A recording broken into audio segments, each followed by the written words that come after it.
कक्षा 7 विषय गणित, अध्याय है रेखा कोण एवं दिनांक है 4 फरवरी 2021। आज के होमवर्क के आपको यहाँ पर 3 क्वेश्चन दिए गए हैं। तो आइए इस वीडियो के द्वारा हम 3 क्वेश्चनों को देख लेते हैं। आज के होमवर्क का पहला क्वेश्चन दिया गया आपको, निम्न आकृतियों में अक्ष का मान ज्ञात कीजिए। यहाँ पर आपको 2 आकृतियाँ दी गई हैं, तो पहले हम पहली आकृति को देख लेते हैं। तो यहाँ पर आपको 2 लाइनें समांतर लाइनें दी गई हैं। एल और एम क्या हैं? समांतर लाइनें हैं और ये इनकी तिरछेदी रेखा है। तो यहाँ पर आपको 65 डिग्री दे रखा है। तो यहाँ पर हमें एक्स है, ये मान हमें निकालना है। तो यहाँ पर ये 65 डिग्री कोण दिया हुआ है। तो ये जो कोण है एक्स के दूसरी साइड वाला ये कोण, ये भी कितना आएगा? 65 डिग्री आएगा, क्योंकि ये कौन से कोण होते हैं? संगत कोण होते हैं और संगत कोण हमेशा आपस में क्या होते हैं? बराबर। तो ये कोण 65 डिग्री आ गया एक्स के दूसरी साइड वाला। तो कल के होमवर्क में मैंने बताया था आपको, ये जो पूरा कोण होता है ये कितना होता है? 180 डिग्री होता है। पूरा कितना होता है? 180 डिग्री होता है। अब 65 तो इस साइड में रह गया, तो दूसरी साइड में कितना आएगा? तो हम 180 में से 65 घटा देंगे, तो एक्स का मान कितना आ जाएगा? 115 डिग्री। इसके बाद इसका दूसरा भाग देखते हैं।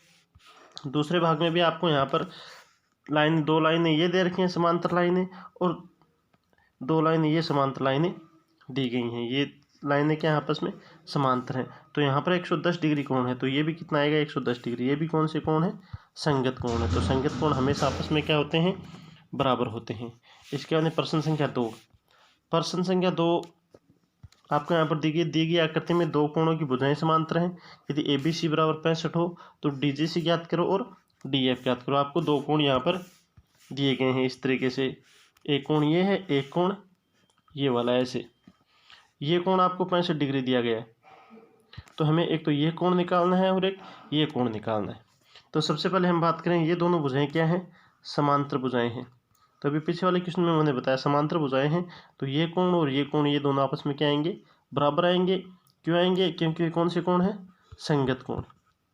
तो हम यहाँ पर लिख देंगे कोण डी जी सी बराबर 65 डिग्री, क्योंकि ये क्या है? संगत कोण है। अब ये 65 डिग्री आ गया, तो नीचे वाला भी कितना आएगा?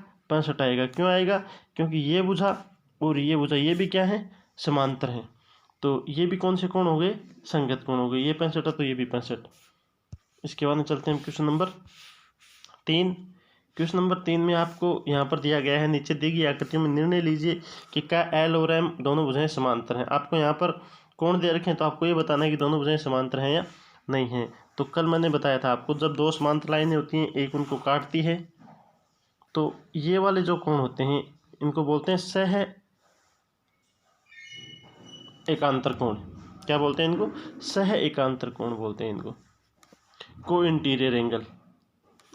अब ये 130 डिग्री है और ये 50 डिग्री है। सह एकांतर कोणों का योग अगर 180 डिग्री होता है तो इसका मतलब क्या होता है? दोनों रेखाएं समांतर होती हैं। इसका उल्टा अगर हम कहें, जब दोनों रेखाएं समांतर होती हैं तो इन कोणों का योग कितना होता है?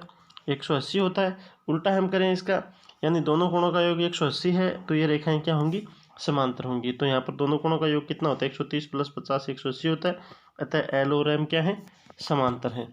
इसके बाद इसका दूसरा यहाँ पर आपको देखो 2 लाइनें दे रखी हैं ऐसे, एक इनकी क्रॉस करने वाली लाइन है। यहाँ पर ये कोण 75 डिग्री दिया हुआ है और ये कोण आपको 75 डिग्री दिया हुआ है।